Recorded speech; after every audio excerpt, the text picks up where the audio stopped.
Hello guys, তো এটা আমার স্কুল, ঠিক আছে? তো এই স্কুলটায় আমি আর পড়তাম, কিন্তু এখানে আরে এখন তো এটা মন্দির, তো ওটা স্কুল ছিল ওইখানে, বলছি তো এই একটা স্কুল আছে আমার এইখানে পেছনে কোথায় স্কুল? আরে বলেছে নাকি যে একটা স্কুল আছে, তো পিছনে মন্দির, তো ওই স্কুলটাই আমি পড়তাম, স্কুলের গাড়িটা গেল।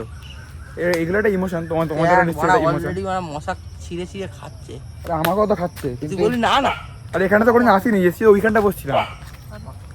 তো তো ব্যাপারটা হচ্ছে এটাই যে এখানে আর কি দারুণ জায়গা, এই জায়গাটা আর কি খুব সুন্দর। এইসব জায়গায় আর কি সবাই আসতে পারে না, কারণ আসতে হয় না, যারা অনেক জানে না। যারা জানে, হ্যাঁ, যারা কিছু বলতে পারে, কিন্তু দেখে নিস, যারা জানে তারাই একমাত্র এখানে আসে, যারা জানে না তারা আসে না। তো এটাই হচ্ছে ব্যাপার, যে এতটা ঢুকে দেয় না, তো আমি এতটা ঢুকেছি, ঠিক আছে? কি সুন্দর জায়গাটা, মানে ভাবার বাইরে আর কি। এই জায়গাটা ভাবার বাইরে। তো এইসব জায়গায় আসাটা আর কি খুব লাগে। আমি আগেও এসেছিলাম,